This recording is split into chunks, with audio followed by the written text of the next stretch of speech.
defeated this. Okay, on that note. I like insurance. All right. Hi. My name's Ted. That's me. How many of you, just out of curiosity, and because I'm kind of egotistical this way, how many of you have seen me speak at like a No Fluff or some other maybe a SOTUJ event? Okay. We know all your jokes. What's that? We know all the cheap jokes. Unfortunately, you're in the minority, so you just have to suffer through them all over again. No, this is all new material, really.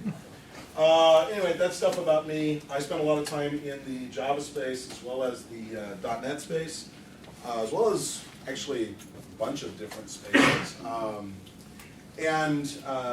We're going to spend some time today kind of looking at the State of the Union Java edition. Neward and I were kind of chatting a little bit over email as to what exactly we should do for this meeting, and I know there were some questions about, Java performance, and people want to know the secret XX flag that makes it all run fast. There is none. Now that we've moved on after that topic, what I thought would be kind of interesting, and I admit I was kind of listening to CNN in the background when I had this idea, and they were talking about the State of the Union address. And I thought, let's do something similar around the Java space, because we're coming up, if it's not in like 9 or 10 months, we're coming up fairly quickly on the 20th anniversary of Java. This platform's been around for 20 years. I think it was still called Oak at this point in 1994, and the world that surrounds Java is definitely a very different one than what it was 20 years ago.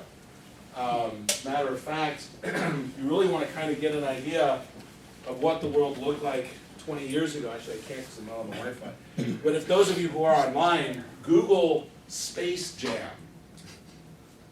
Anybody remember the movie, the Michael Jordan Bugs Bunny movie from that time frame? That website is still alive.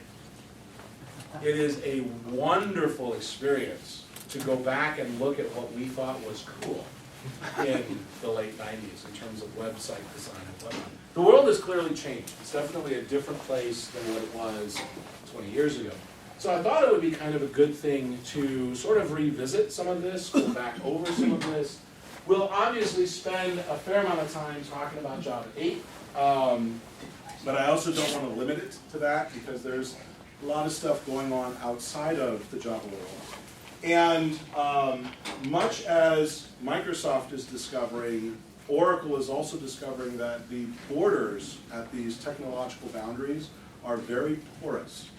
There's a lot of other things that are occurring out in the world that are sneaking their way in some cases crashing their way in. And if you're not aware of it as a Java developer, you could be blindsided and shunned off to the side. So we'll talk a little bit about some of that stuff as well. The plan originally between Neward and I was that I would talk for probably about 30, maybe 45 minutes tops, and then we would just open the floor up to questions, discussions, et cetera, et cetera, et cetera. And I know that this is a very bashful crowd, and that you guys are really reluctant to ask questions of people at the front of the room and so on. So I will, attempt to encourage that by making Neward jokes until we actually get some good Java discussion material. But towards that end, what I would like to do slightly differently than what I've done in most of my previous presentations is, because I want to get through that material up front and make sure we have time left over, I'm going to ask that we kind of postpone the questions until the end. Normally I like taking them in line just because it's topical, it's of the moment, but it's, when you're standing back and you're sort of observing the world and trying to make comments on the entirety of the world, it's very easy to see that discussion getting derailed, pigeonholed, getting turned into a shouting match, tastes great, less filling, whatever. So I'm going to kind of, let's keep that going. And then, when we get to the end, we can open the floors up, and quite frankly, we can argue about it down the street to the bar, if we want to keep the discussion going out there as well, okay? The other thing is that there may be some things in here that I say that you don't like. I may say some things that perhaps threatens your worldview, or you just disagree with me. That's fine, just shut up. Again, just in the same spirit of, feel free to argue with me once we get past the end of the material. Some of the decisions that I am reporting to you here were not mine to make. If you don't like the inclusion of lambdas as a part of Java 8, the guy you want to talk to is Brian Getz. And I can tell you where he lives. He's a buddy of mine. I'm not going to give you his address, but I will be sure to relay your concerns onto him. And Oracle, I'm sure, will be very happy to change everything a month before release. Okay? In some cases, you know, Java is a different creature than it was, and stuff, you know, the world moves on. Should you violate any of this protocol, you will be mocked ruthlessly throughout the remainder of the presentation. Okay? All right. So, beginning with the obvious, Java 8 ships in March. Yay! For those of you who have not been paying attention to what's been going on in the Java world for the last, I would say 5 years, if not longer, this was originally supposed to be Java 7. Lambdas were originally supposed to be part of Java 7, and the Java 7 release was pushed back several times because, well, they did a call, what they called Project Coin. They did a call for suggestions of language features, which was completely outside the JSR process, by the way. So all of that wonderful brouhaha about how great community process is, and all, they totally bypassed it. Totally did an end round on it. And then as they got going and they started ramping up on lambdas, they realized that there was no way they could ship. And in a relatively famous email, Mark Reinhold, who is the Java architect. So Brian owns the language, Mark is his boss. He owns pretty much everything Java at Oracle. Mark Reinhold sent out an email and said, hey, we have basically two options here, right? Option A is to break this apart into two pieces, ship what we have now, call it Java 7, ship lambdas and some other stuff, call that Java 8, or we can push everything back until, say, 3 years from now. And needless to say, based on the community response, there was, and by the way, again, this wasn't run through the JCP, this was done over a mailing list. It was that scientific and that inclusive. The overwhelming response from the 200 people who responded on said mailing list said, ship something now, because people are getting nervous that you're never going to ship anything again, and that Java will feel like abandonware, and so on and so on and so on. So they shipped Java 7 with incredible features like you can now use the underscore as a thousands separator in your integer literals. Because I know you were all waiting on that feature. And lambdas were deferred to 8. And we waited, and we waited, and we waited, and we waited. And the OpenJDK build started up, and if you were really a hardcore Java guy, or if you just really wanted to burn a whole lot of CPU cycles and disk space on your machine, you could grab the OpenJDK bits and you could build it yourself, et cetera, et cetera, et cetera. And then they started doing some drops. I guess it was about a year ago. They started doing some developer preview drops. And so this stuff is available if you want to play with it. The syntax has changed. So if you look at some of the existing material out there, you do have to be careful because the APIs and the syntax was only frozen a couple of months ago. As a matter of fact, I have an article coming out in Oracle's Java magazine, which is available online. It's a free download, introducing Java 8. It's a two-parter. Part 1 comes out in the January-February issue, and Part 2 in the March-April issue, which should be out in a month. So some of that was still in flux even as we wrote it. The Java 8 release itself, as many of the Java releases in years past, consists principally of three prongs of improvements. The first is the language level improvements, and make no mistake about it, this is where 98% of the focus around Java 8 will be. Will be around this notion of lambdas, lambda expressions, sometimes called closures. And specifically, the whole concept here is We've actually been doing this whole passing functions as arguments, passing them around, using them as objects, etc., etc. We've been doing it for years. We just called them anonymous inner classes. Okay? Now, unfortunately, this syntax is syntax that really only a mother could love, and then only if she were drunk. I mean, it's ugly, it's painful, there's a whole lot of ceremony, as Stu would call it, Stu Alloway. There's a whole lot of ceremony around this. You know, we have to put the interface type here, we have to have the methods declared here. Because it's an interface, you have to implement all of the methods in that particular interface. We don't run into it as much anymore, but back in the swing days, when you had those listener interfaces with 8 or 10 methods on each, you had to implement all of them, which for a one-off scenario like this is just a pain in the butt, which is why they created the adapter classes, where the adapter classes are classes that implement the interfaces but have no implementation. So it's public X adapter implements X listener, public method name curly brace, public other method name curly brace, public third method name curly brace, so that then you could create an anonymous inner class extension of the adapt. Look, if you're not tired already, it's because you're just used to the pain of using this functionality. When Oracle acquired Sun and Brian was made the Java language architect, this was very firmly, squarely, entirely in his sights. He wanted to see lambdas in Java, the end. Big boy languages have this feature, okay? Even, dare I say it, even C++ now has lambda expressions as a part of the core language. There really is no popular language out there that doesn't have this. Objective-C's got it. Of course, Groovy, Scala, Clojure, they've all got these features. All the various scripting languages have got it. Java was the last one really to adopt it. Syntactically, the parens here indicate the placeholder for the parameters, if there are any parameters expected. So for example, in this case, runnable, its method run takes no parameters, so parens indicates the lack of any parameters. They use the single arrow. You would not believe how much debate, how much time, how many cycles, how many hours were devoted as to whether this hyphen should be an equal sign. No, it wasn't neat. It was horrible. People were arguing about this. I mean, this is worse than where should the curly braces go in your code? Because at the end of the day, who cares? Whether it's one arrow, whether it's one line or two, we'll get used to it either way.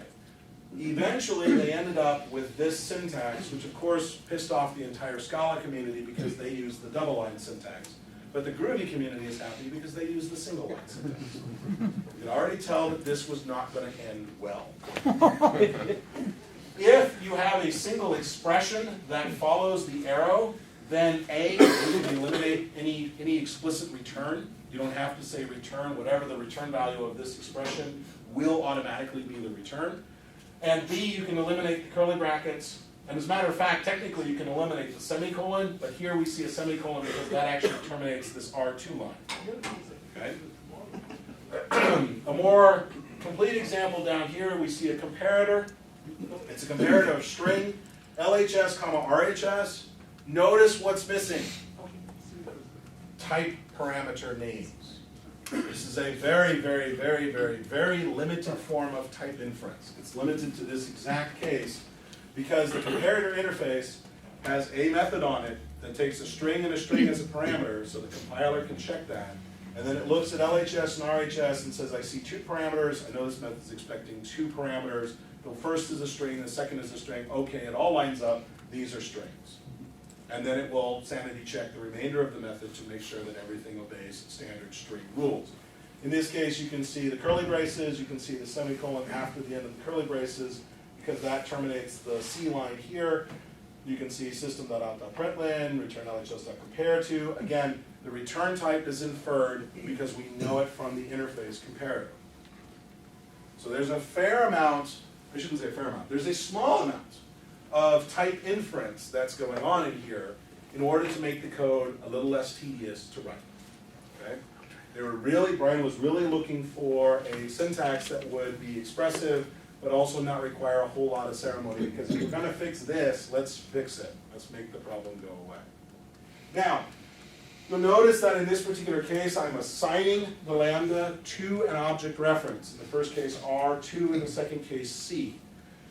As far as the runtime is concerned, there really is no practical difference between this and this.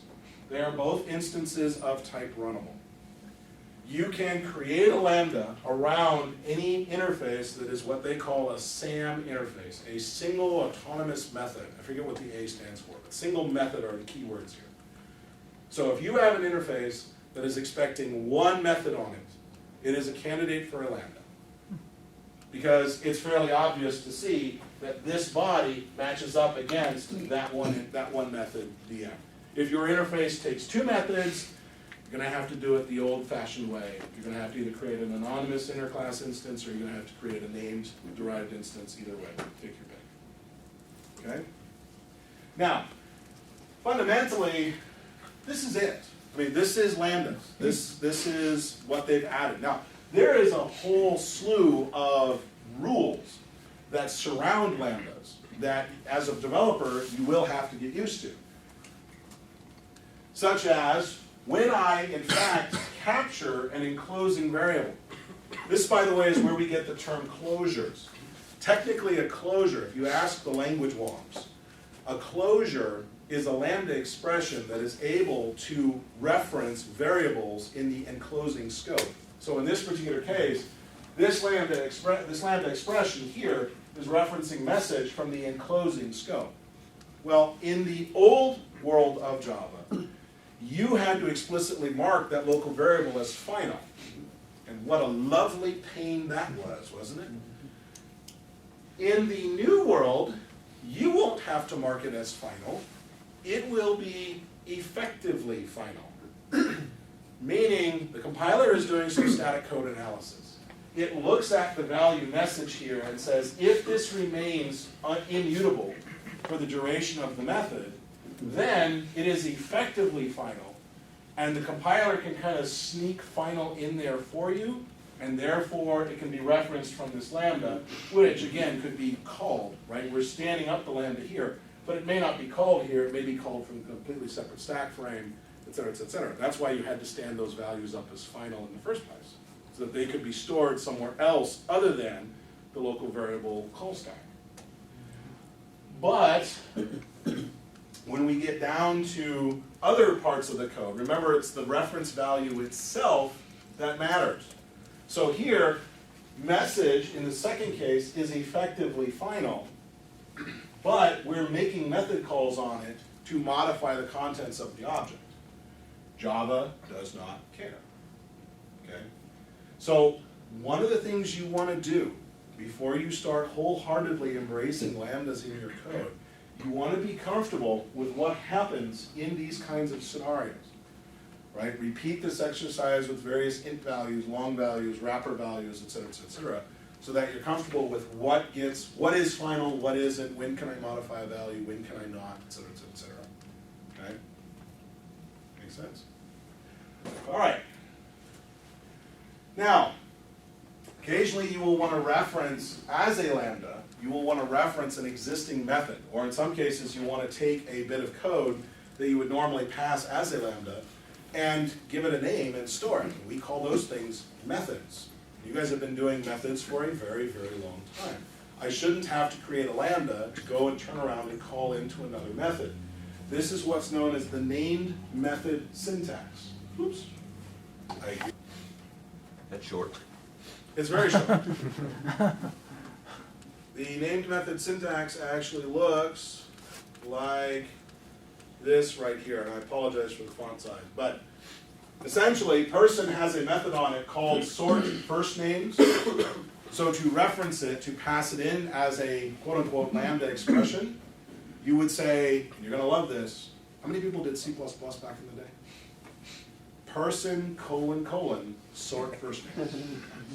We have finally made the journey back to C++. Java 9 will introduce pointers. When do we get operator? Nice. Garbage Instructor collection. Multiple here? I want operator overloaders. Oh my God, I've opened the floodgates. Oh, Alright. that's right. Essentially, the reference is still much the same. So when you use a named method reference, it is as if you had taken that block of code and passed it in.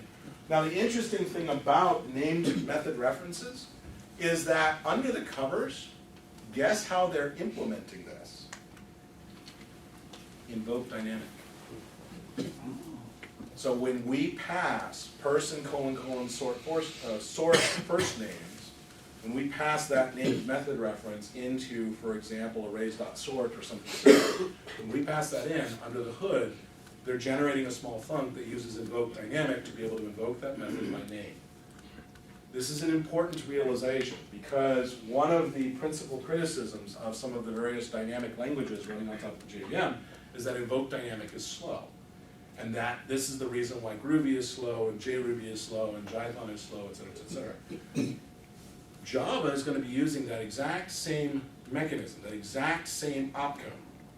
So if you are getting all up in Java's face about these scripting languages running slowly on the platform, you're also not going to like named method references. Okay? However, it also points out that the Sun JVM engineers have very, very, very good reasons to make sure invoke dynamic is as fast as it can bloody possibly be. Okay? So I think what we're going to see, and we've already seen it to some degree, about 2 years ago when invoke dynamic made it as part of Java 7, and the various scripting guys, Charlie Nutter, the guy, one of the principal committers on JRuby, he posted a benchmark of JRuby the old way, JRuby the new way using invoke dynamic. And it was at least a 2x performance improvement, and that was before they did any actual optimizations around invoke dynamic. So the scripting languages got faster in Java 7, and they will continue to get faster as Oracle now looks for ways to improve that code path as well. Okay? All right. That's right, I was on functional interfaces. Imagine for a moment, you are the guy who owns the Java Collections API at Oracle. And we have this really, really cool feature, lambdas, that are coming into the language. And to be very blunt, lambdas were kind of made for collections. How many people here are doing stuff with like some of the underscore JavaScript libraries and whatnot, where you take a collection .filter and you specify a lambda expression or something similar to indicate whether or not this value should be included as a part of this returned collection. Guava does the same thing with iterables, so if you've played it all with iterables, that's again, same basic story. This is cool functionality, and it desperately wants to be on the collections API. The problem is, as soon as you introduce new interfaces onto the collection interface, you have officially broken the world. The Earth splits in half, and we all fly in opposite directions around the sun until we hit each other again on the other side. It's very, very bad. Oracle did this study. It was very, very not.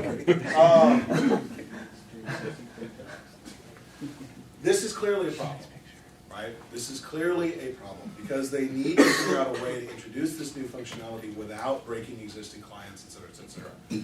What they did, and some of you may not like this, what they did is they introduced what they call functional interfaces, and specifically they introduced, the term used to be default methods, and before that they were defender methods.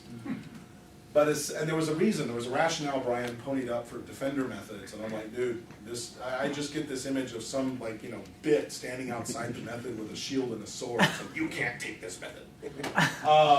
They now call them collectively functional interfaces, and the idea very bluntly is that an interface can have method implementations on it.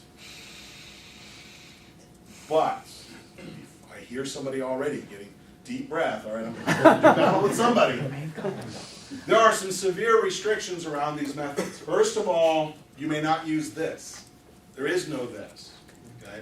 What's essentially going to happen here is this default implementation Compiler is going to do some magic. So the interface doesn't actually have said methods. It just knows what that implementation is. And so it's either going to put those default implementations on a static support style class, which is a very common Java idiom that we've been doing for years, or it will directly compile it onto the class that implements that interface. Now, I don't know the rules around one or the other. They may have changed what the compiler does since the last time I looked at it. But essentially, the interface does not have the method on it directly. It's simply saying this is the default implementation that will apply anytime somebody extends this interface or implements this interface. You may not introduce fields as a part of the interface, but you certainly can introduce methods that will expect some kind of field backing to be there. So if, for example, you wanted to say, I'm creating a person interface, and I say get first name, get last name, get age, and then I want to say a method get full name, well, the default implementation of this is get first name plus space plus get last name. That is a completely legitimate default implementation on the person interface because it references something that's known about the interface through itself. Is this a runtime or a compile time thing? This is still compile time. This is still compile time. Now, at runtime, obviously, if somehow you sneaked one past the compiler, through mismatch of version interfaces or whatnot, then, But the compiler is supposed to verify this. And compiler bugs notwithstanding, when I go to create a class person or implements the person interface, I will not have to write get full name because it will pick that up as a default from the interface. Make sense? Okay. Again, the goal here is simply to say there is certain behavior that can be defined entirely in terms of the interface itself. And iterator is very much a good example. There are a lot of methods that we can implement knowing that if you implement iterator, you have methods like next and hasNext. So those all became default implementations on the iterator interface. They did the similar thing for the iterable interface. Okay? So probably some of the most significant library changes come in terms of these default methods, these functional interfaces, et cetera, et cetera, et cetera. And you'll recognize them very quickly because when you go into the Java docs, matter of fact, I think I have them up here, so let me flip over to browser. Yes, right here. So again, the stream method, this is off of the collection interface. And towards the bottom of it, as they introduce new methods, remember they always sort of appear towards the bottom, we can see that there are three methods that they've introduced. One is called splitterator. Nice. This is Brian's favoritely named class, the splitterator. There's also a stream and a parallel stream, and we'll talk about streams in just a second. These are default implementations on the collection interface. So if you've got code that implements the collection interface directly, you automatically get these, no additional work required, because they're defined on the interface now. Okay? Now, should you choose to override them because you want to do something different, oh yeah, party on. This is still an interface, you can override those methods however you like. But we have some default implementation coming with the interface itself. Okay? Let's see, streams. A stream is a sequence of things. Now, unfortunately, we have something of a naming conflict here because Java already has streams. They come out of the Java I/O package.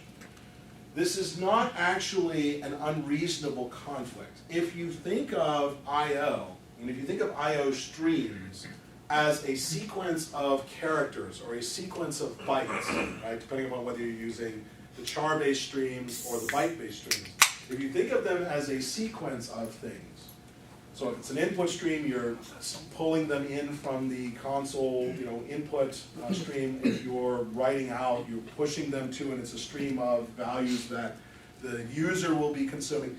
In each case, this is a sequence of things. Well, it turns out, particularly if you spend some time in the functional language universe, you go to Haskell, you go to Scala, Clojure, etc., they have this notion of sequences as well.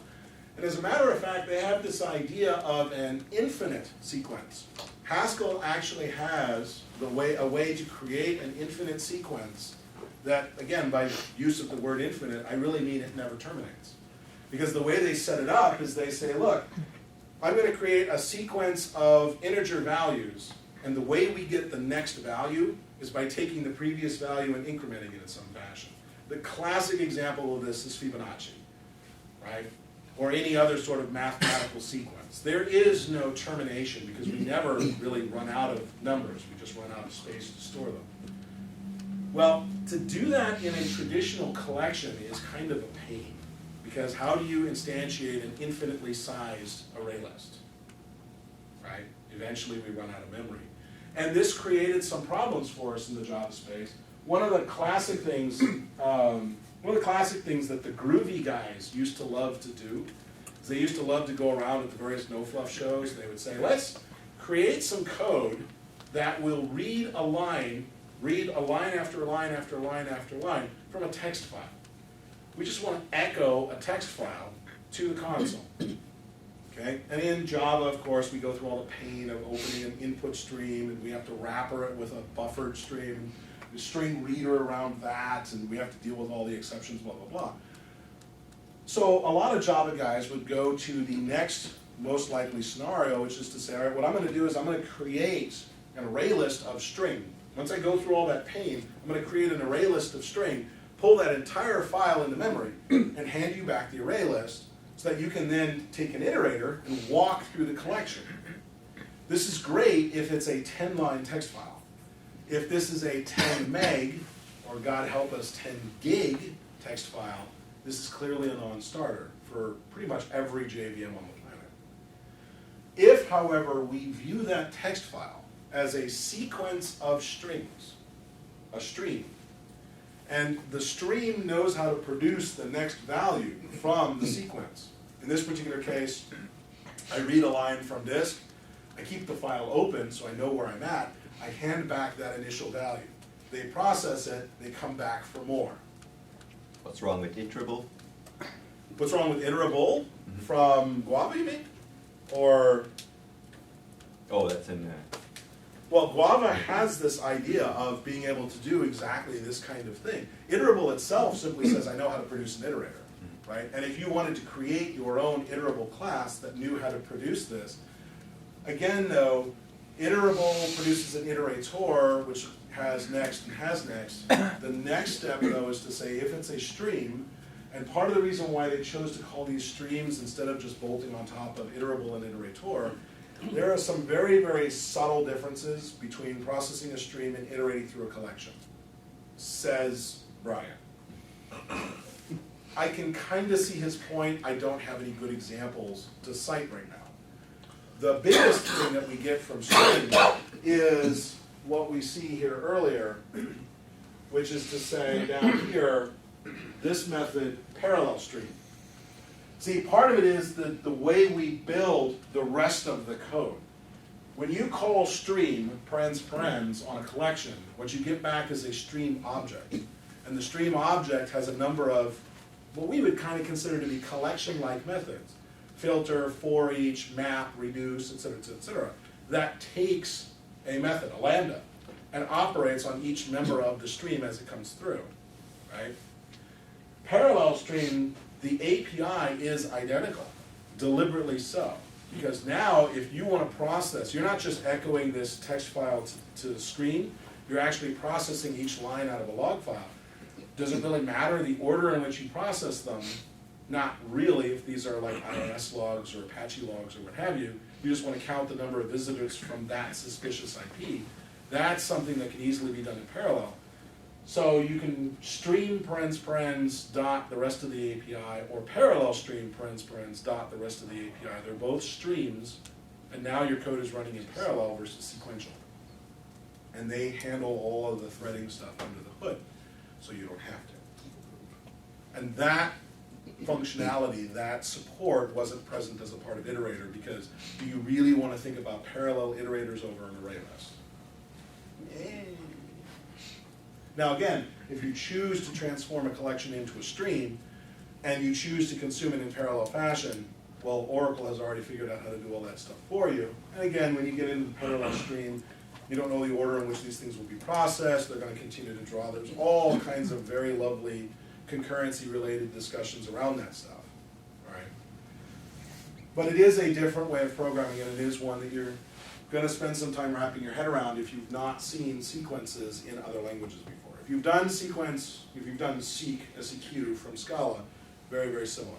And if you've done, I think Clojure and Lisp refer to them as streams. See, you're going to feel at home with these APIs. Sequences. Languages have different terms that they prefer. I'm not going to get into the middle of it. So in the parallel scenario, how do you guard against, for example, atomicity violations? If you're running two threads on the same stream, how do you, is there an inherent way to, Well, I mean, I guess part of it is what are you doing with the collection? Streams, and this is part of where the difference between streams and iterators becomes important. Streams are considered to be immutable, for example. So you're consuming one element out of the stream, and that element is you can't remove it from the stream per se. You're processing it. It's not being removed from the collection. This is part of the reason. We get into some of these nuances. This is part of why they didn't want to build on top of the iterator facilities, because we have certain expectations. If I iterate through a collection and I modify the collection, sometimes, depending upon what I did, I'll get a concurrent modified exception. I don't want to get into that with these. So you want to think about streams as purely kind of a read-only consumptive. I'm pulling these items out of the stream. I'm not removing them from the collection. They're still going to be in the collection if I view the collection as a stream. But the stream could also be wired up against a TCP/IP socket, producing a sequence of characters where it's intrinsically removed from the socket. I only get one crack at this. Is it kind of like a pipe? Kind of. The problem is these terms all have some overloads in terms of nuance that I don't want to set you up to think that, oh, it behaves just like. What I'm going to say here is you want to look at java.util.stream. You want to look at this package. You want to examine this API and see if it fits your particular view of the world, right? Do you get a concurrent modified exception if you change the collection while you're streaming it? To be honest with you, I don't know. I haven't tried. My guess is probably, because I doubt the stream makes a complete copy of the collection before it starts feeding you items, but I don't know. I have never tried. Okay.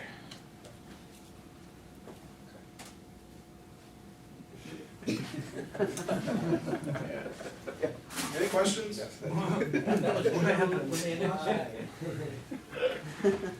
There is a new version of JavaFX. If you care, go read the docs.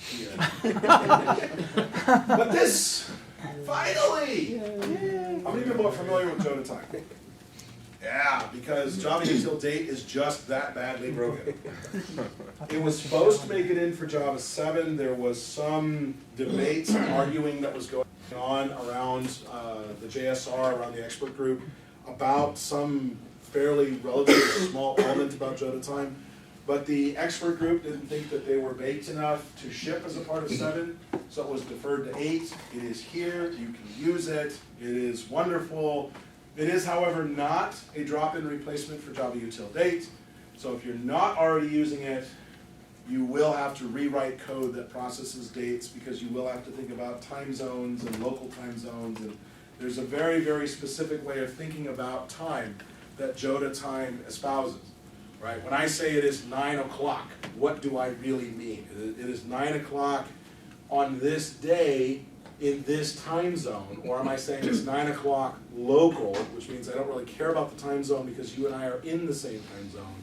These are questions that Joda Time tries to wrestle with and deal with. Obviously, Java Util Date never bothered with any of that stuff, and they punted on it completely.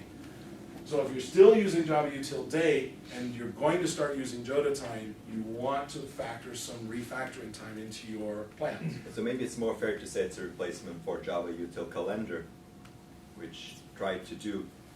Yeah, that's probably a fair statement. That's probably a fair statement, because we got so accustomed to using Java Util Calendar No, we really didn't. Because that thing was just I mean, in some respects, Joda time could easily make the same argument about Joda time as they did about calendar, which is to say, it's really heavy, it's really awkward, it's a pain to use, et cetera, which is why so much of our code didn't flip over to Java util calendar. But turns out that dates and times are really hard. I mean, to get it right, it's actually really, really hard. And these guys have spent 5 years, 6 years, just in terms of the JSR expert grid process itself. Now, I do believe that the Joda open source package has tried to stay more or less in sync with what the JSR was doing. I don't know that for a fact. So if you're currently using Joda time and you move to Java 8 and you change your imports, you may have a couple of broken methods. I don't know, I've not tried. Oh no, you'll have a lot. Is it really? Totally re-architected.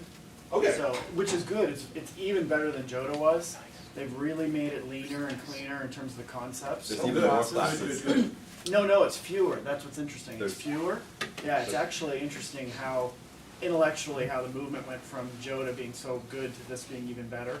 But yes, it's not a drop-in replacement at all. Not even a drop-in for Joda. No, and even a lot of the basic concepts are there, but the classes and the methods are going to be very different.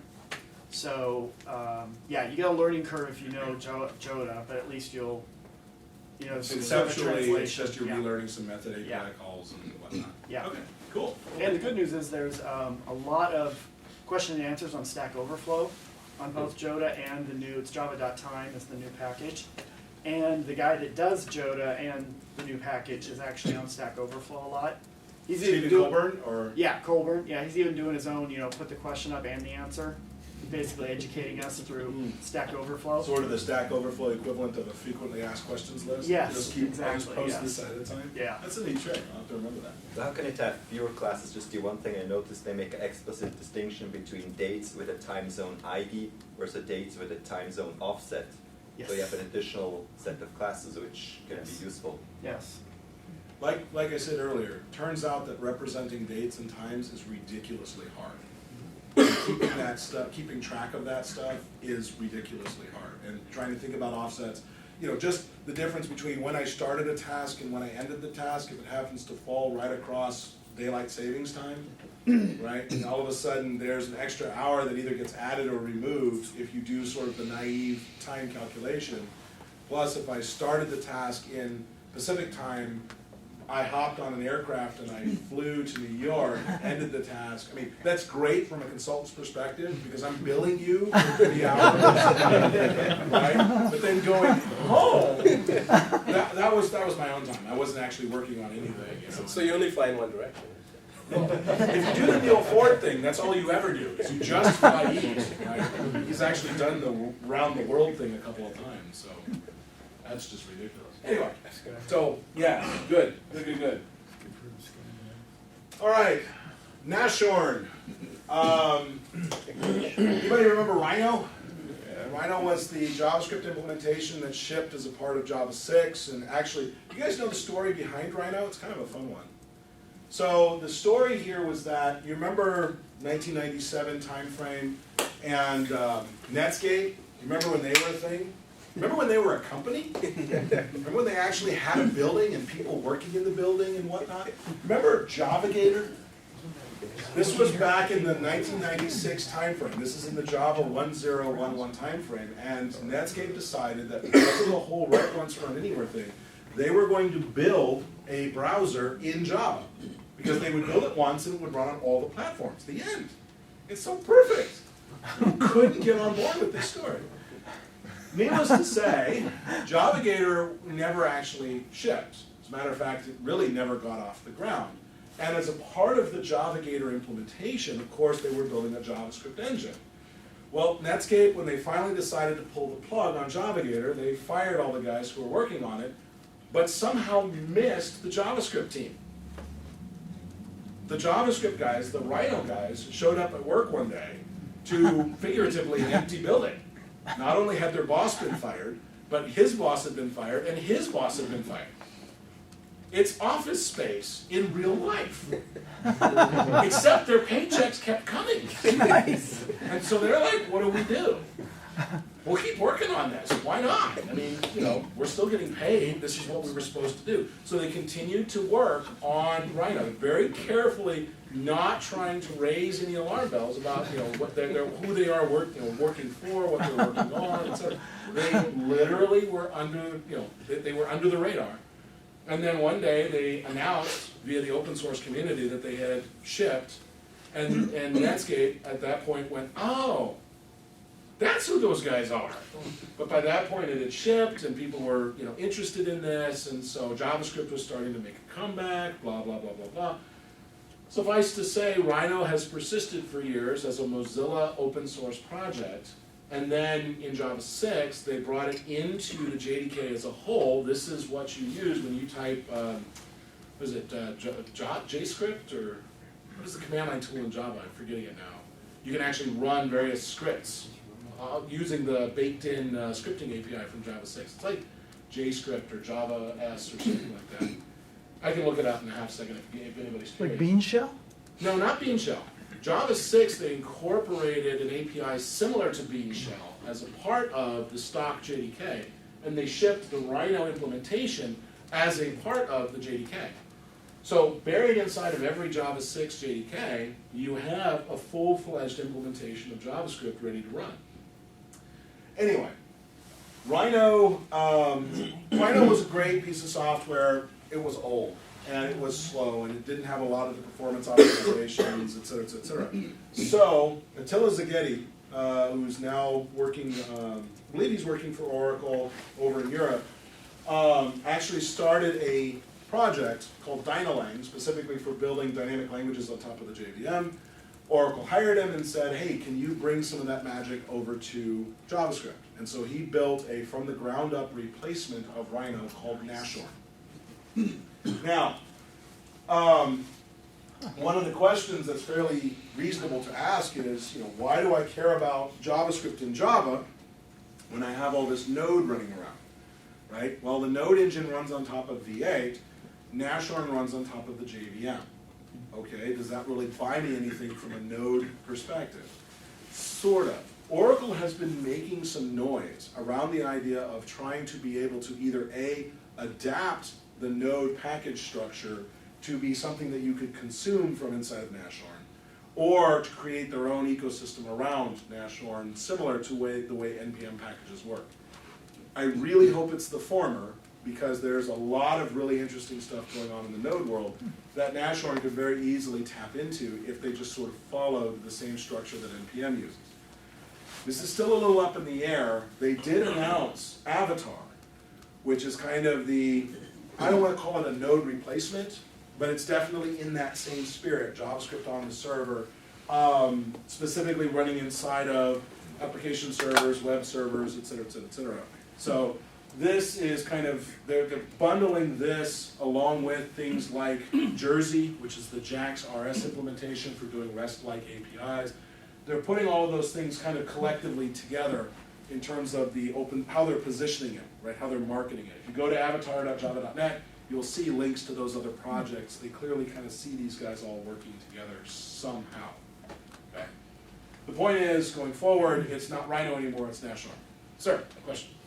Yeah, are we in some way addressing the question of running applets in the browser from the various... Oh God, no.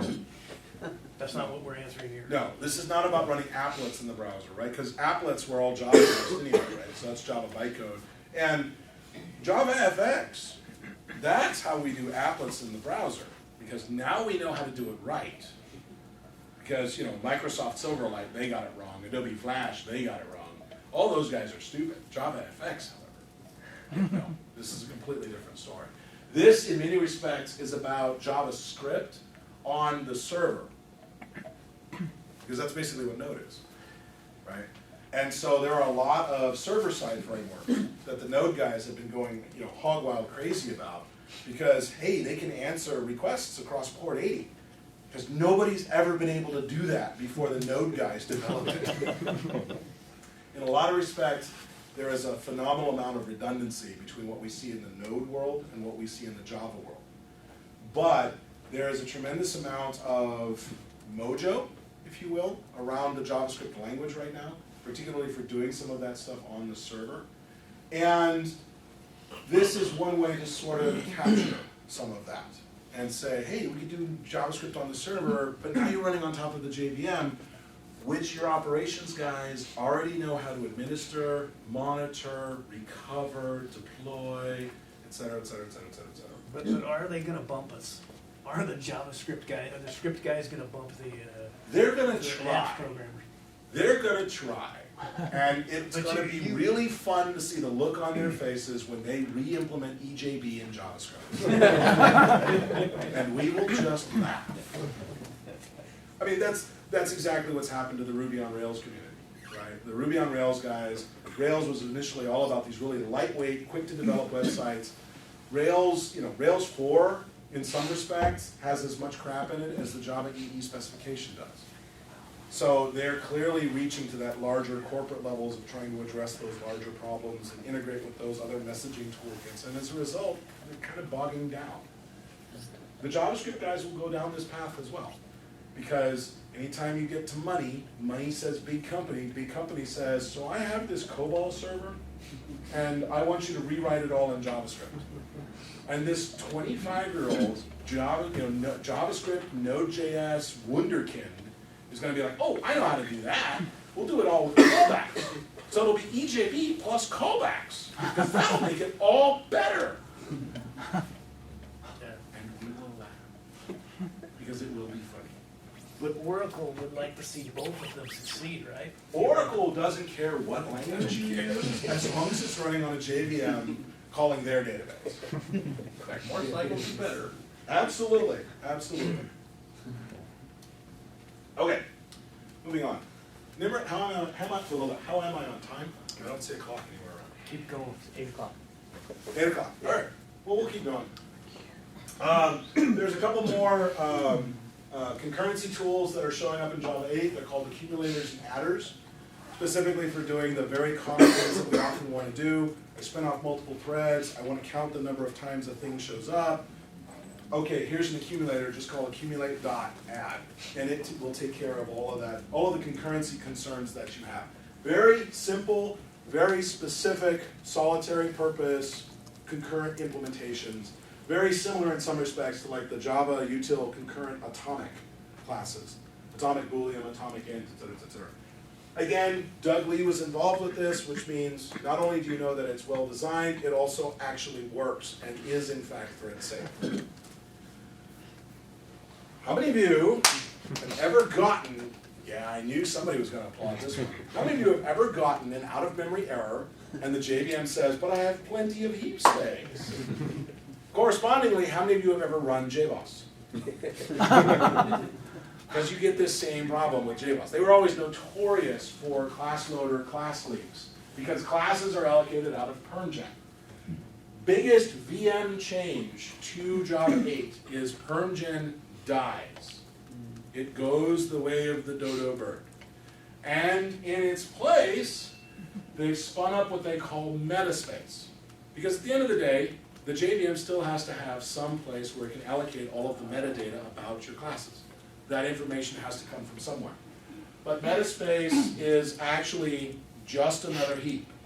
Okay? So it doesn't have some of the weird rules that PermGen has. It's going to be garbage collected just like all the other heaps, et cetera, et cetera, et cetera.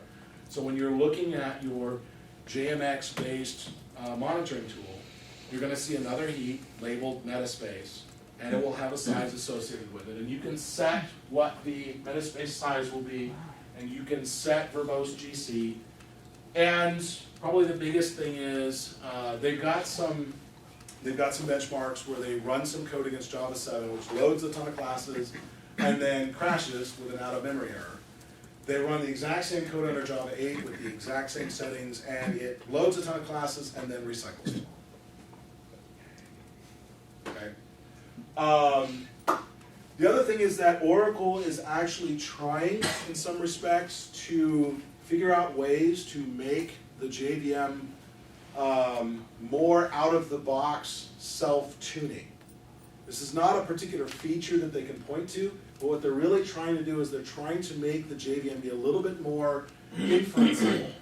In other words, looking at your code and saying, oh, I see you're running Tomcat.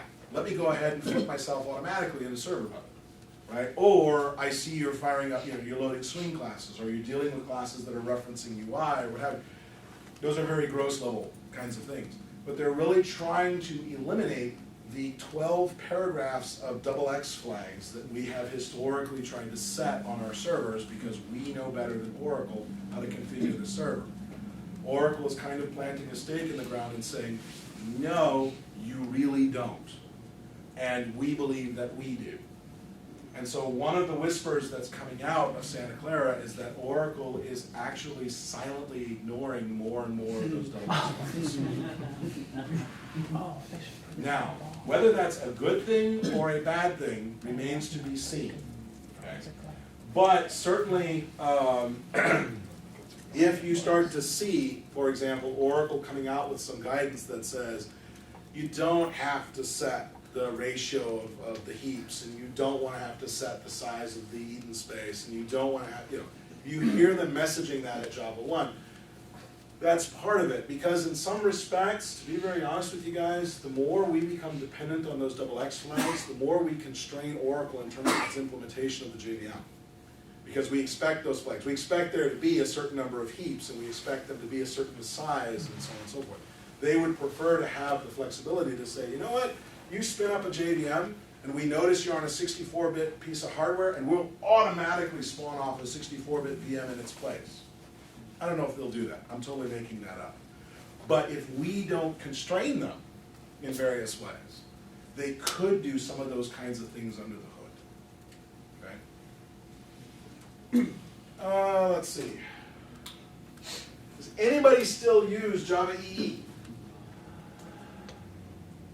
That's kind of what I thought. Yeah, I was gonna say the part. Well, and by EE, let's be very blunt, we're talking about all the EJB-ish stuff. Servlets are still chugging along, but I will challenge anybody in this room to tell me what the latest version of the servlet spec is, much less what's in it.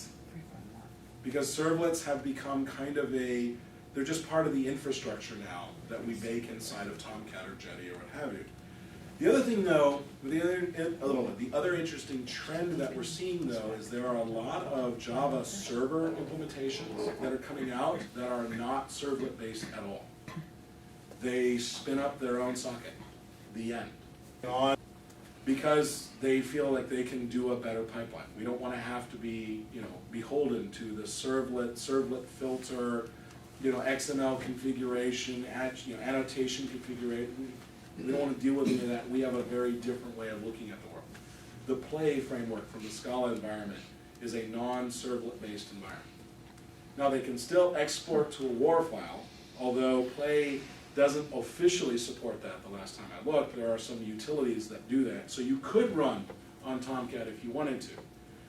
But there's a definite drive within the open source Java community to get us off of the Java EE stack. And as a result, when's the last time anybody cared about a Spring release or a Hibernate release? It's just not really, it's not a part of what Java guys care about. Okay? And the Java EE folks, I think, feel it. As a result, a lot of the stuff that I see going on in EE is really more of a maintenance perspective than we're going to charge, boldly charge forward with new features. Nobody cares about EE anymore. Now, as I alluded to earlier, there is a world outside of the JVM that is encroaching into our world. And we talked about it a little bit, Node and some of the other JavaScript frameworks and so forth. It's a thing, guys. And we can laugh at these freckle-faced 25-year-olds who think that they're inventing all this great stuff because they're reinventing stuff that the Java guys invented back in like 2000, which was actually a reinvention of what the mainframe guy, what the transaction processing guys had invented in the 80s, which was a reinvention of what the mainframe guys had done in the 70s. It's the same shit warmed over year after year after year. The Node guys are there now, okay? And they're a thing. They're definitely, they have some interesting ideas, they have some interesting approaches. There's definitely some stuff there that's worth looking at. But there's a lot of stuff going on. And so, yeah, Oracle knows this as well. And I will cite for you one of the most interesting things that has come out in the last couple of weeks. You may have heard some references to it. Oracle and Microsoft are now officially in bed together. And it's an Azure bed. Oracle's cloud implementation has not been going anywhere. They've been making some sales, largely because they walk into heavy Oracle shops and say, you will buy Oracle Cloud. Okay, all right, fine. Don't turn off our Oracle database, please. But for the most part, there's no mojo around either the IBM or the Oracle Developer Cloud whatsoever. Oracle just signed a deal with Microsoft to make Java-based images available in Azure. Now, what the details of that means is still not super clear. They've always had, I shouldn't say always, for the last 2 or 3 years, they've had a Java SDK for Azure. Just like they've had a PHP SDK, just like they've had a Node SDK. Some of it was a little grungy around the edges. And certainly it wasn't like, hey, I'm going to take my Tomcat War, fling it up into Azure, and it all just works. That's still not there yet. But we can clearly see that Microsoft and Oracle are looking around and realizing that they have new enemies.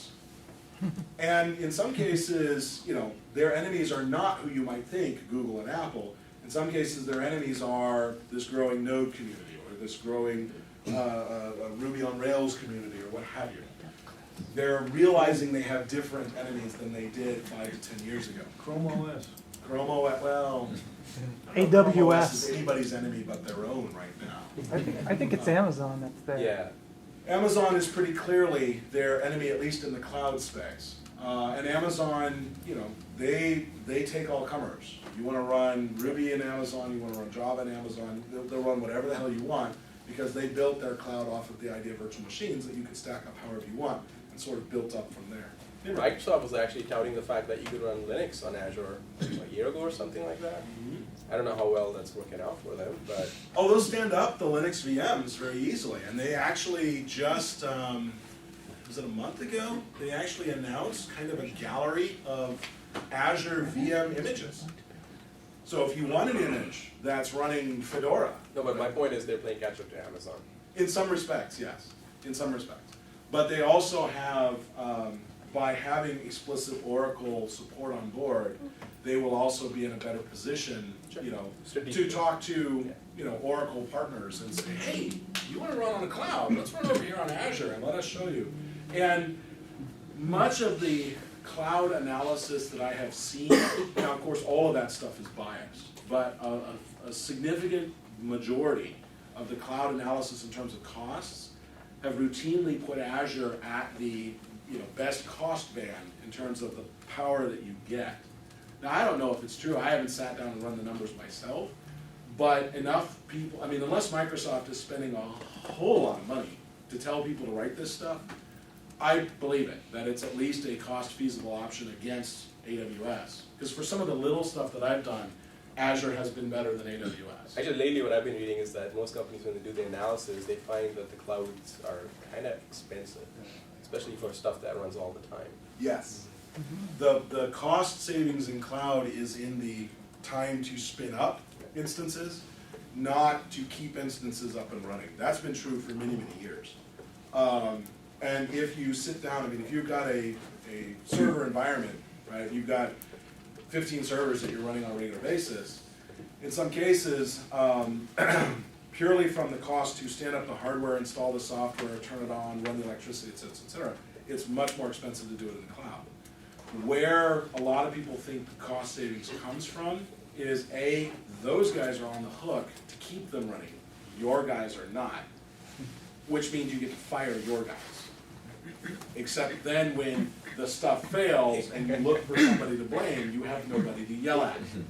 So they'll hire one of those guys back just so that we can stand in front of the monitor and do voodoo so we can scream at him as somebody completely outside of your control is trying to get your servers back up. This is the drawback to cloud, right?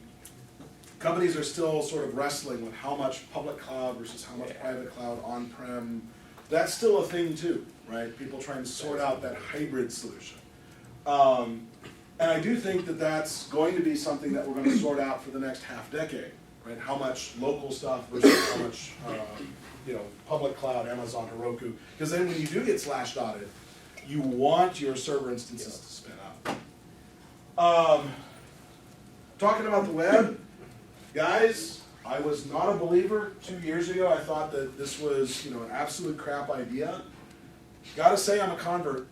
If you're a company and you're doing stuff on the web, you need to be building APIs, the end.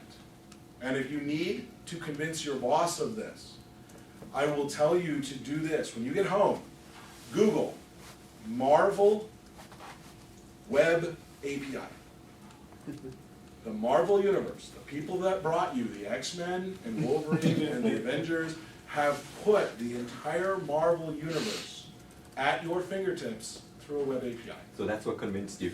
Absolutely. Because if I can now write code to see all the issues that Wolverine has been in, no, what it really does, and it's actually a fairly intelligent REST API. Brian Sletton, some of whom you know from the No Fluff show, big REST guy, big semantic web guy, actually looked at their API and said it corresponds to the, quote, REST maturity model level 2, which says they don't use hypermedia as the engine of state, but they support everything else. Okay. Now, obviously, it's a purely read-only repository. You do not get to write your own comic book through the REST API. Hopefully that's in V2.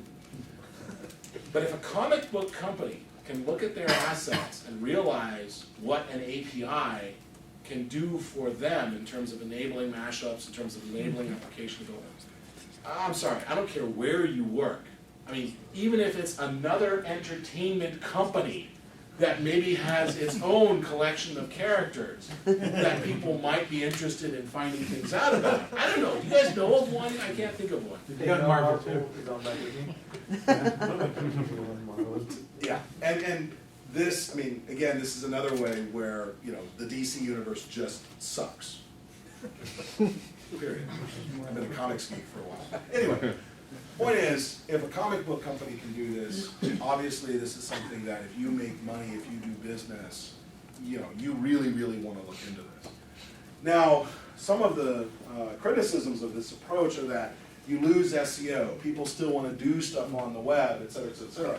I'm not saying you give up on the browser. I'm saying that you build a browser app that consumes your APIs. Because then, building a mobile app that consumes the same APIs, this is basically what we were trying to get to with Java EE. Right? This is exactly that story. Except instead of the transaction server, the EJB server, it is your web server. And the web app now lives in the guy's browser via a single page application. AngularJS or Backbone or any of these other browser-based JavaScript MVC frameworks that lives entirely in the browser. Okay? The advantage of this is, again, you're throttling all of your various UI facets through one set of APIs.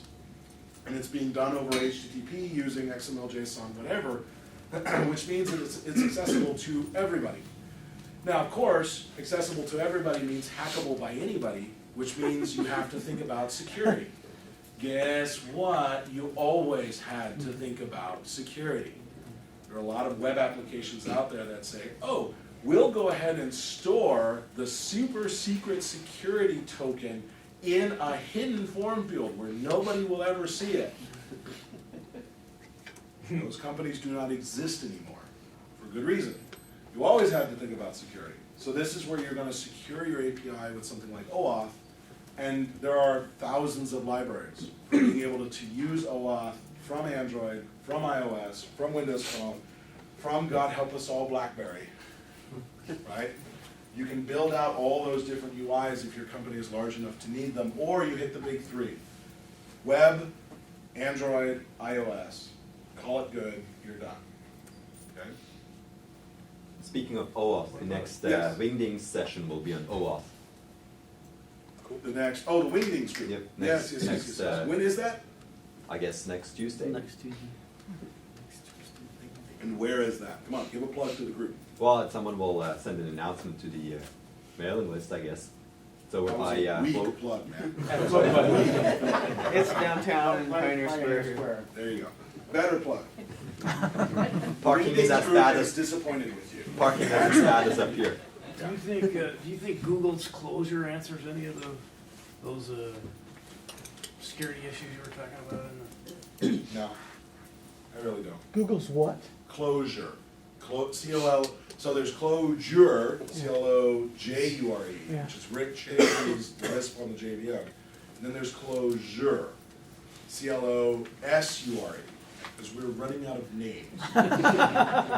Closure is We're running out of a, English. what's that?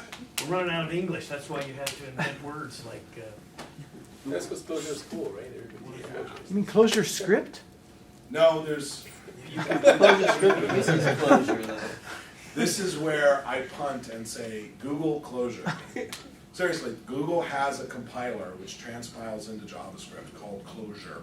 I forget what their source format is, but it tries to do some of this stuff for building web applications. It's a few years old, and quite frankly, I think Google is behind the AngularJS project, and I think that's where they're putting most of their single-page application mojo.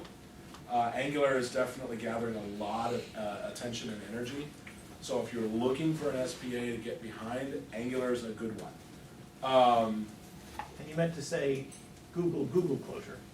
Yes, just Google closure. We're gonna end up at 10,000. Yeah, you're right. We need Google closure. And if we can work one more Google in there, we will have managed to achieve Inception. Or we will have achieved closure. Very well done, sir. Maybe can we step back and look at the big picture of the client side Java? Because I'm just curious why you think Java client side has failed so badly, and then in the future of Java, are we going to see the Java solution, another Java besides Android client side Java solution happening? That, the client-side Java solution that Oracle is pushing is Java FX. And I know of absolutely nobody across the country that's Who's using it? Java FX. What's that? Who's using it, right? I don't know that there's They sold some anybody. licenses to the mobile operators when they You first can brought out still save Java it. 7, is why they put it out. And so they have to continue supporting it because those guys paid money. And they probably still pay money.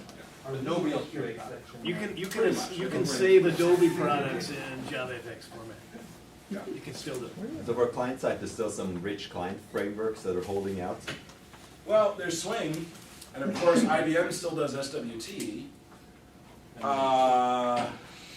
There's NetBeans. Yeah, NetBeans, Eclipse, RCP.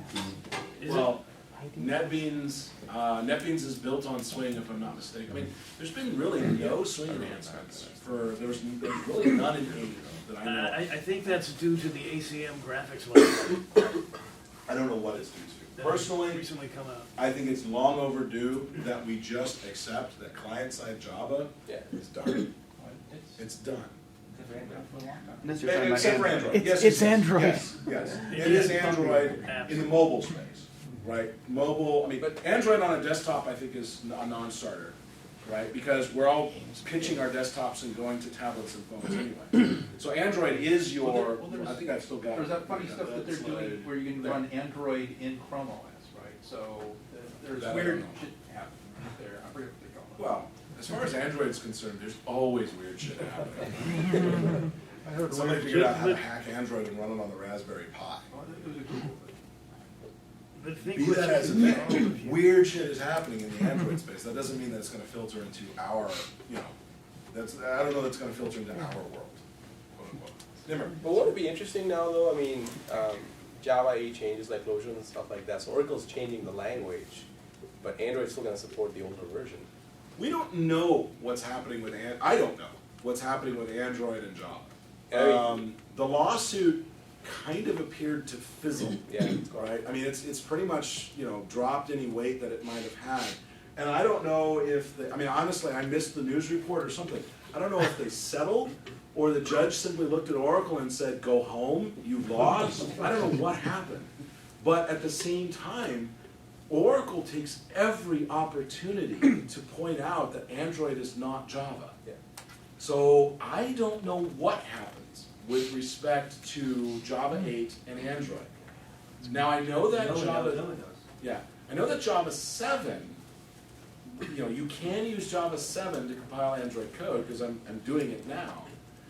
But, and in theory, that means that I could maybe take Java 8 compiled code, and assuming I brought over all of the necessary library classes with it, right, Java util stream and all those, theoretically, if I set the magic number need at the the front of source, class files, I could cross-compile over to 7. No, I don't- you need the source, I mean, because the VM on Android won't run the same bytecode or. Well, but I mean, obviously, I'm going to have to do the Dalvik Yeah, conversion, but right. Dalvik will take an arbitrary jar file. So if I could extract the necessary support classes from Java 8, call it a third-party jar file, and have Dalvik dex it, right? Theoretically, I might be able to. Now, at the same time, you're probably going to piss off both Google and Oracle if you do that. I don't know what the Java 8 story is, and I've heard absolutely nothing from But Oracle on that. will Oracle turn its back on like 2 billion devices that are running? I don't think Oracle has any choice, right? I mean, Oracle doesn't really count. Let me rephrase the question the way I heard you ask it. Would Oracle really do something that stupid? Hudson Jenkins. You must You work know- down there or something. Android's gonna have to get Java 8 eventually, but it may take a long while. The point about Android is it's a subset for a reason, right? But with increasing memory, faster speed, what will probably happen, Android will skip Java 7 entirely, but eventually there will be a refactoring and probably, so they can just bring in more wholesale stuff. Well, it supports 7 right now. Right now, absolutely. I'm using it to compile Android code. No, compile, the not- Android APIs are not right to 7. Well, So the what they language do features. on And the I'm not the tool side, I'm talking about the target side. You're correct, they're not running JVM bytecode. When I use the tools, I'm using Java 7 compiler to compile into Java bytecode, and the Android SDK flips it over to Dalvik, right? And that's the way that's worked from the beginning. I don't see Android ever adopting the JVM to actually execute on top of the Android platform, if only because that would require way too much cooperation between Android. Right, I'm talking about the VM, I'm talking about having the API stack. And this is the problem about going Java 8, is, once again, it's gotten bigger, and there was all this work that was supposed to go on, I stopped paying attention about how to split up the jar. There was gonna be this multi-faceted, multi-channel download, All and all of the that stuff. modules stuff, right? I was a part of the modules JSR, and believe me, that was a train wreck.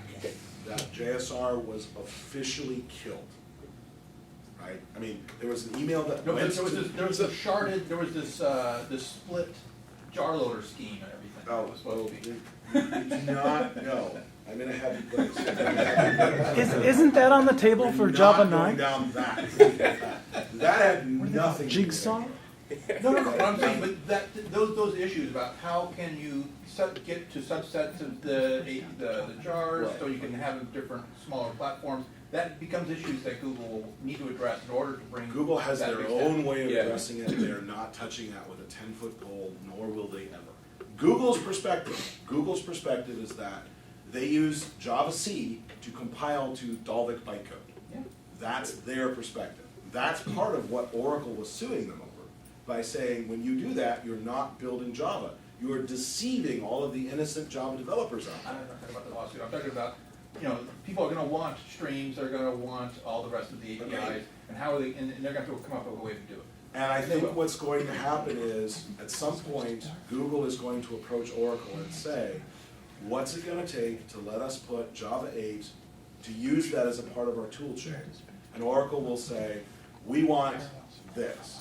I think that's what the lawsuit was really. OpenJDK says GPLv2, I mean, which is really like. The OpenJDK does. Trust me. This is the province of lawyers. I don't know how this is gonna happen. I agree with you. Developers will want this stuff on Android. And Google will have to talk to Oracle to make that happen in some fashion. How they make that work, it's not really a technical discussion anymore, it's a legal one. And I'm not a lawyer, right? I just know that That would be a really interesting conversation to listen in on, because I think you're gonna hear a lot of posturing from both sides. So, getting back to non-Java, Java 8 space, except for the fact that the future, it seems to me, is mobile and Pico devices, and Java is going in the wrong direction. Except, I would agree with you, except all those mobile and Pico devices have to talk to something on the server. Oh, absolutely. And that's where Java has a huge advantage, because it's entrenched there. Right, but then the question is that what's the other language that's going to allow us to target ARC architectures as opposed to GC architectures? And right now, Java's going in the wrong direction to support ARC. What's ARC? Automatic reference counting, as opposed to mark and sweep garbage collector. There's no reason why a JVM on an ARC-based machine couldn't use ARC. I mean, again, it's the Java virtual machine specification says very specifically, it is perfectly acceptable for a JVM to allocate memory until it runs out of memory and then dies. It says it very explicitly there. Now, having said that, practically speaking, yeah, they would probably want to set something else up in place. But remember, Apple, they went to GC for the iPhone. No, they went to ARC GC. No. You hear me? Let me finish my statement before you try to shoot me down, because you're wrong. Apple went to GC as a part of some of the developer tools previews and backed away, saying that GC was not performant enough and that GC was not the right way to go, and that ARC, you still want to manage those references directly. They tried. They thought about taking OBC. There were some releases of Xcode that actually had that as a flag you could turn on. And then they said, oh, yeah, no, we're reeling this one back right now before it ships. So right now, today, my understanding is that you cannot write iOS code using GC because they did not want to support that for all the reasons I think that you're talking about, because these are still relatively small devices. And even with reference counting, you still, I mean, today it's not uncommon for me to turn my iPhone on, and it's like, okay, I don't want to be in this app. I immediately push the home button to get back to it, and it ignores that push because it's still trying to wake itself up, come out of sleep mode and whatnot. The mobile devices are very quickly becoming computers for all that, for all that sucks. So there's a great post, by the way, as to why garbage collection on mobile devices is horrible. Yeah, I read it. Yeah. I just want to point out that now, as it stands right now, with automatic reference counting on iOS, with Objective-C and Xcode and what have you, the programmer still doesn't actually explicitly put any sort of commands in there to get memory released or anything like that. I think as of the last version or the previous or something like that, the compiler actually automatically does that. Right, yeah, but you still have to be aware of it because you had strong and weak references. Right. So it's a little bit different than Right, it is. So is anybody trying to do ARC on Java? Are there any experiments for JVM with ARC? There were a while ago. So actually, if you really want to see an interesting JSR, go look at JSR 1. I'm not making this up. This was, I think it's one. It's one of the very, very first JSRs to support a flavor of real-time Java, specifically for these embedded devices. And one of the things they created were these memory pools that you could make a method, you create one of these pools of a certain size, and it had methods like alloc and free on it. And so you would allocate some memory and get back a byte buffer, and you could do whatever you wanted in that byte buffer. And the idea was, on these real-time devices, those would be specific areas of memory that the JVM on the mobile device would not garbage collect. Now, real-time Java kind of died a lonely and abandoned death. Nobody, as far as I know, it never went anywhere. I don't think the RTJ implementation still exists. I think it died somewhere around JDK 1.2. But JSR 1 is there, and it could serve as a potential, template if we wanted to do that in Java. Probably the first attempt to do ARC for Java would be we'll just do it under the hood via normal GC, right? So you would still have references, right? And the Java implementation would go ahead and mark the references up and down and what have you. The problem is you're always still subject to the idea of, if I have circular references, technically these references are all automatically one. I've got an object here who references an object here, which means this has a reference count of 1. This one in turn has a reference count here of 1. This is why the JVM spec talks specifically in terms of reachability, not reference count. So the JVM would have to have logic in there somewhere to essentially still do a mark and sweep to figure out which objects were reachable. And then certain objects that didn't have their reference count set to 0 because they were no longer reachable would have to artificially be dropped to 0. And it starts to look like a lot of work for very little payoff. So I don't really think that we're ever going to see a Java doing ARC. The closest we might get is if somebody sits down and tries to write a Java for LLVM, which does some of that stuff intrinsically. It's not a virtual machine the way we think of the JVM, but that's the new infrastructure that Apple's using for all of their, for all their compiler toolchain. So that's I think the closest we'd ever get. So on the subject of LLVM, have you heard of the ASM.js? Oh, absolutely, absolutely. And the fact that they've got 250,000 lines of C code running at 30% slower than native? Yep, yep. As a matter of fact, one of the most interesting projects I heard with ASM.js, ASM.js, for those of you who don't know it, is an assembly language for JavaScript. Meaning, I can compile assembly into JavaScript and run it in the browser. If I could use C to compile to assembly, they actually ship the mscripten compiler, takes C source, compiles it into JavaScript / assembly ASM.js output, you can run it in your browser. And somebody actually compiled Linux. And you can run it in your browser. And the demo I saw them running Linux in Firefox, and then running Chrome in the Linux, and then running. And on Chrome there was a JavaScript implementation of Doom. Running inside of Chrome, inside of Linux, inside of Firefox. And thus have we surpassed Inception.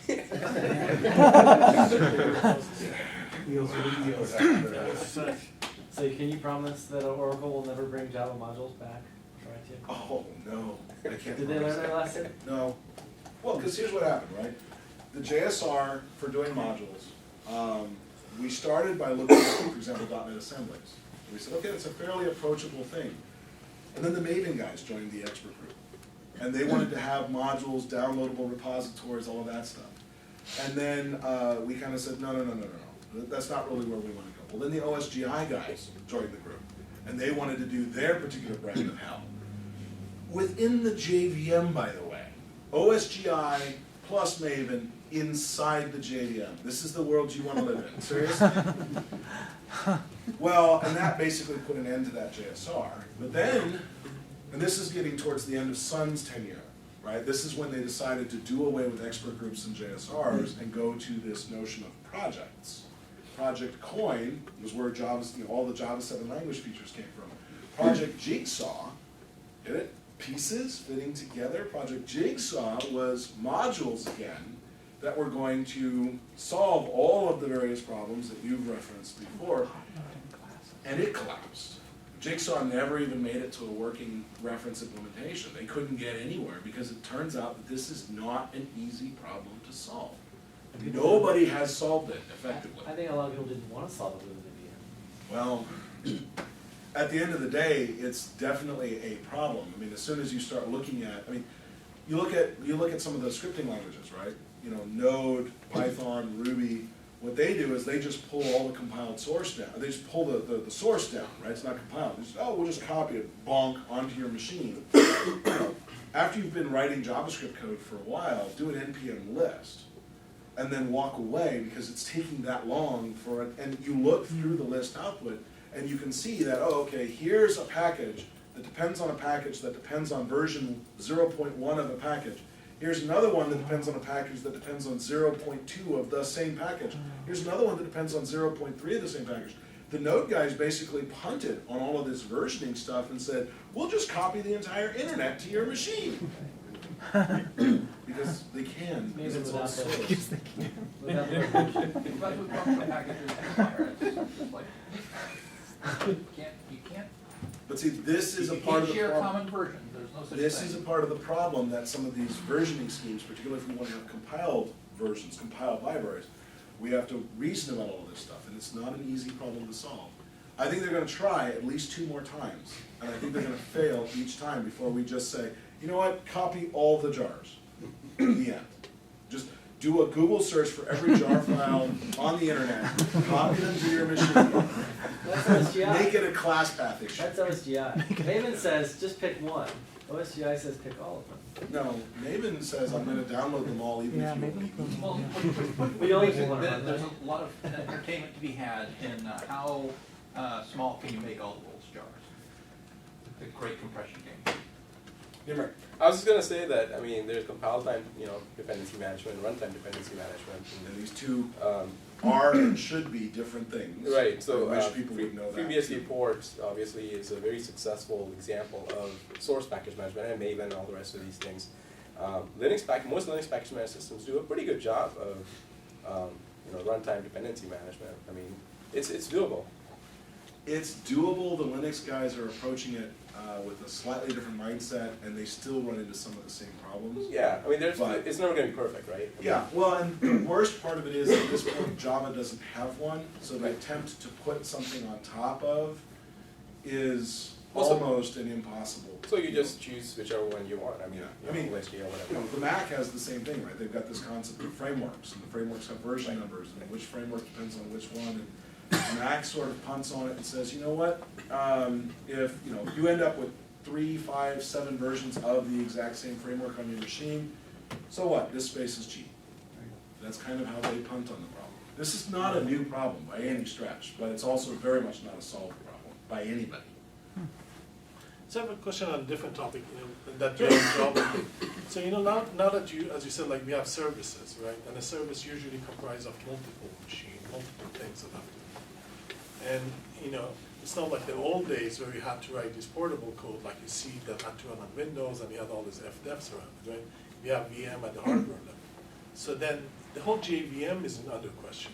If you want to do something like, say, Scala, where you want functional programming, why do I want it in JVM? There are functional programming that, languages that compile to C and runs in the, I get all the libraries I want, and off it goes.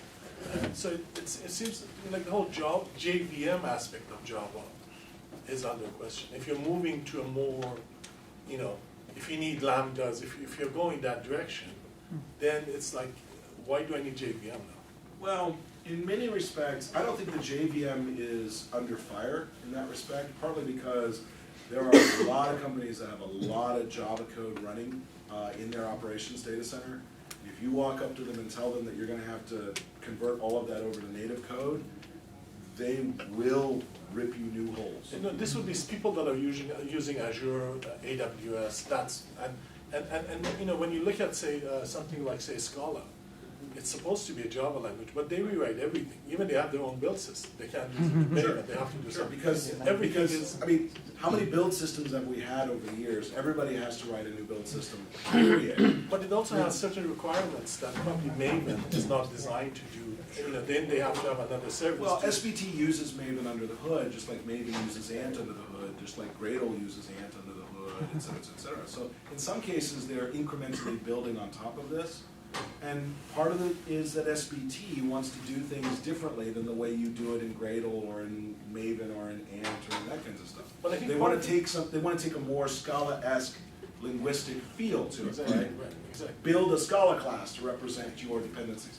Just like NPM says you build a JSON to represent the various packages you depend on. Because that's closer, it's a DSL for all intents and purposes. It's closer to the language that you're programming in. Right? That's why we have Bower and Grunt now in the JavaScript space, because we needed make for JavaScript. Well, it's the same semantics, it's just. It's a paradigm. I mean, once you make a paradigm shift, you want to make it in all your things, right? And you cannot say, I went to functional programming, but everything is still object-oriented and Java. Well, I mean, Scala certainly says you want to use both, right? The Clojure guys say functions, the Clojure guys, Rich Hickey is the one that says objects are the dark ages of our time and we should just abandon them. And I love Rich, he's a really smart guy, but he's not winning any friends with that particular mentality. He doesn't say abandon it.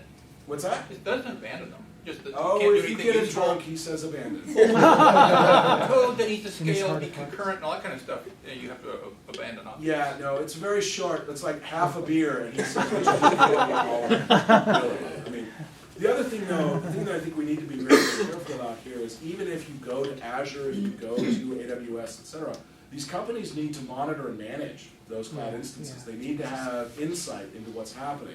They need to know when the server's wedged and all that kinds of stuff. And there's a very rich ecosystem of monitoring and management utilities that are baked into the JVM as they're baked into the CLR, which make these platforms very attractive from an operational perspective. You go back to native code, this is actually much harder to do unless you are explicitly putting in via a library or via your source code at like a C++ or Haskell or something like that. So from an operations perspective, the JVM and the CLR are much more attractive. I actually got into I don't want to say it was a vicious flame war, but Steve Vinosky, who's a friend of mine, big Erlang guy, we got into a debate about this at JAU, and I said it would be much better for Erlang, an Erlang-like language to run on top of the JVM than for the Erlang VM to try to incorporate all of the management and monitoring JMX-style hooks that we see in the modern JVM. And you know, Steve's response was, "You're an idiot." And I said, "You're an idiot." And we argued back and forth. But see, the thing is that, I don't say you're an idiot, but you know, one thing is You can say I'm an idiot, you're just wrong. I'm gonna wait for the beer. You know, you said you have to have half a beer before you say objects. Because your application is actually not one JVM, it's like a whole collection of things with like Zookeeper and this and that and the other. And Depending so, upon the scale of your application, absolutely. so the health of your application is not how much memory do I have in, you know, that what JVM gives you doesn't give you the health of your application. But So when you look at tools like App Dynamics, right, this is a tool that can manage all of those JVMs, right? And it will give you far better insight into what's happening with all of those JVMs than just looking at the operating system level stats of how much memory has this process consumed, how much CPU has this process consumed. Those are very coarse-grained measurements. When you dig into the JMX hooks, you can find out how many classes were loaded, how many classes were unloaded, how many threads were spun up, you know, how many objects were allocated, deallocated, how many locks does a given object have when you need to go down to that kind of fine-grained point. And App Dynamics makes money by creating these dashboards that aggregate all of those statistics across your JVM and your CLR both and presents them in a way that you can go, wow, server 17 looks to be sick. Let's bounce the server, or let's figure out why it's sick, or holy crap, all 25 of my web servers are wedged. What the hell happened?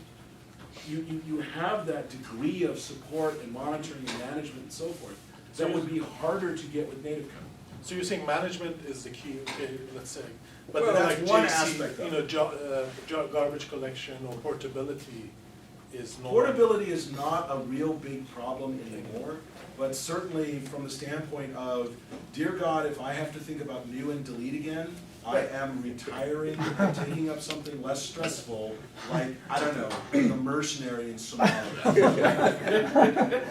But there's a reason why all of these languages have emerged over the last 20 years that incorporate garbage collection as a fundamental concept. We do not want to go back. Yeah, no, my point is that there are other languages that give you that. Right? So it's like, if you take management aside, it's Haskell like does GC running on top of native code, Right. and you can certainly build some interesting stuff in Haskell. There's not a lot of people who are building, I mean, you don't see Yelp running on Haskell. There's a reason for that, because there's a whole bunch of other stuff that the Java ecosystem gives you. What we do see are people who are trying to bring the goodness of those other languages to the JVM and the CLR. This is why we see F# coming from Microsoft. This is partly why we see Scala taking such, right now Scala is the bomb. There's a lot of people talking about Scala, there's a lot of press going on around it. Coursera just came out with a blog post today, why they love Scala, and they list out all of their reasons. People, you know, right now Scala is the media darling. Used to be Groovy was the media darling because everybody loved Ruby and dynamic languages. Now, 5 years from now, will Scala still be the media darling? I don't know. But certainly there are a lot of companies that are making a bet on Scala. Monsanto, I know, has a ton of Scala programmers working for them. because I know some of them personally. And yes, they do sacrifice babies in the lunchroom on Monsanto. They call them brown bags, but It's good that they're doing Scala because that slows them down. well, when they compile the Scala code, the knife moves more slowly, but you know. But they can knife you in parallel. What's that? Yes, exactly. Yeah, they have multiple knives, all being used at the same time, so it all works out better for them. 10 minutes. They can knife you We're gonna wrap it up. implicitly. 10 minutes. Oh, when I start talking about sacrificing babies, Nimrod, we've already kind of wrapped up. By the way, I want to look at the video before you post it. No, seriously, just to kind of fill in some of this other stuff, we talked about the mobile space. Android is big. If you're not thinking about Android as part of your career path, you're stupid. We've briefly kind of danced around the subject of NoSQL. If you're not looking at a NoSQL, or at least the concepts therein, you're stupid. The NoSQL movement is not just about scale. In many cases, it's about two things. It's about the shape of your data. Turns out not everything fits well into tables. I know this is a shock to all of you who have wrestled with Hibernate and object relational mapping for 18 freaking years. But these other NoSQL databases, in many cases, what they offer are different shapes to data. A document type shape, an object type shape. There are some object type databases out there. The only persistent scheme we've ever used is Hibernate and JPA. To download DB4O and start playing with that is eye-opening. DB what? I'm going to take this object and shoot it to disk, and that's it. I'm done. DB, the number 4O. Okay. DB for Objects was a company. They later got acquired by Versant. And it's an open source. As a matter of fact, you can use DB4O on an Android device if you'd like. It can work in either an embedded mode or as a standalone client-server mode. It was specifically designed for embedded devices from the beginning. So, DB4O on Android, go. There's CouchDB, which is a document-oriented data store that does replication very, very well. So I can have one couch constantly updating, feeding updates to another couch. The interesting thing about Couch is the driver model is HTTP. To put something into a Couch server, you issue a put request against the Couch port, and you send it a JSON document. You're done. That's it, the end. There are some Java libraries that help manage from Pojo to JSON document, because you're going to have the same story when you get to MongoDB. Right? Mongo is very clearly geared towards big server type space. Couch is geared more towards peer-to-peer, almost replication. And interestingly enough, if you go look at Couch, there is another implementation of Couch, you're going to love this, called PouchDB. It's Couch rewritten in JavaScript. Oh, nice. So that you could use it from your web front end, right? Your mobile web app, right? Which, by the way, is now called a web app. Because if your websites are not using mobile first responsive design, you're doing it wrong. Your web app, you running JavaScript, will load Couch into the browser and then replicate against any other service you'd like and replicate back. If you need that at kind of a real-time level, there's another document-oriented database called Firebase, which does that automagically. You basically register interest in this document, and then as other Firebase instances make changes to it, they propagate it out, and so you just get notified. By the way, that document has changed. Doesn't that involve a lot of security if you're having that kind of database access between the browser? You want to think about it, yes, yes. But like with most things, you want to think about where your data lives and what data lives there and who can have access to it, and whether it's a DB4O database living on the Android phone on disk, or whether it's living in memory as a part of your JavaScript environment. It's still the same basic story. So one problem I have is how do I learn how to properly use those NoSQL databases? So there's tons of tutorials and documentation. Here's how you store a document. Here's your retrieve. But there's these little gotchas like, oh, it doesn't actually guarantee that the operation will actually happen, and so you read carefully. You need to. Or you hire consultants. Like, you need to figure out like, okay, I need to do like compensating transactions, that kind of stuff. This is all about CAP. right? Consistency, availability, partition tolerance, right? Every database in the world looks at CAP and says consistency, availability, partitioning, pick 2. So I'd like to see like some example code or something that shows how do you In other words, actually you want somebody else to do recover all your from- work for you. You must pay me, and I'll give you a business card. Yeah, I mean, everybody wants that, and that's all of the different NoSQLs have different points on various elements there. They all support some degree of transaction, some degree of consistency. Yeah, I mean, and they're fairly upfront about it. They will say point blank, when you do this, this is guaranteed or not guaranteed to happen, or these are the concurrencies. And now you're on your own to figure out what to do about it. Well, but the whole point is the idea that you could get anything, to get the capability that you want just by stamping, I'm using this technology, is how EJBs and everything before and since has been sold for billions of dollars, consulting dollars. You can't get it by buying a software package. Yeah. It doesn't exist. Well, that's fine, but you need to, so what I'm looking for is, how do I learn how to properly do compensating transactions? What are kind of the proper In patterns some to use if cases, I'm what using? you're asking is, how do I do something relational-ish in a non-relational database? To which I would say, maybe you just want to use a relational database. Look, at the end of the day, NoSQL does not replace the relational database. The relational database has a whole slew of features that are very valuable. And anybody who walks into your office and says, you need to rip out all of your Oracle and replace it with MongoDB, probably works for MongoDB. Right? You really want to think about it, so Neil Ford kind of started, he talked a number of years ago about polyglot programming, knowing more than one language. You're clearly in that space now. The people in this room must know Java, they must know XML, they must know HTML, which arguably is a subset of XML, blah. You must know CSS, you must know JavaScript. And now we're starting to see a polystore, right? We're starting to see that there are certain data storage technologies that are better suited for certain Other problems. things, Than like others. social media, for example. Or, What's that? Well, for other things, like, like the NSA or the social media, but you still will retain your Well- structured queries for your credit cards and your. In some cases, you consume all the stuff coming across Twitter and drop it into a Cassandra ring, so that you can do some analysis and then put that into a relational database for nice reporting, or what have. There's so many different ways to approach this, right? But yes, at the end of the day, what I hear you saying is there's all these different technologies out there, and I have to think about which ones to use. To which I say, yes. Well, that's just to also understand how to use them properly. So, like in your Yes. experience, what's the percentage of people using NoSQL databases who are actually using them properly? But you know what? That's a self-answering question. Same thing about Seriously, automated programming. that's really a self-answering question. But just one thing to him, we used to learn about transaction because of the seats on airplane, right? You don't want to you don't want to sell one seat to 2 people. Except now even that they're oversized. Right? Well, I was gonna say, the airplane is a perfect Right, example that's like of transaction is no where we longer don't able to have use.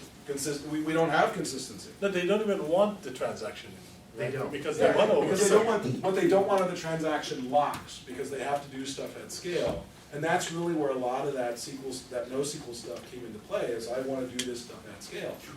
But there's a lot more to it than just a scaling question. I mean, in many cases, if I don't need the transaction locks, why would I pay for it? Or if I don't need the transaction across multiple, boundaries, why on earth should I pay for it? There's an interesting architectural style that's called CQRS/ES, Command Query Responsibility Separation, that says you should think about your system entirely separately. It's a series of commands, that is to say, create, update, delete, and a series of retrieves, that is to say, retrieve. And in fact, what you do is you separate these out architecturally speaking, and the database that you use, you're never actually modifying the data. You are constantly appending. Everything that happens to your system is an event. Time's up. Speaking of, the Java gods have decreed that this conversation is best done over beer.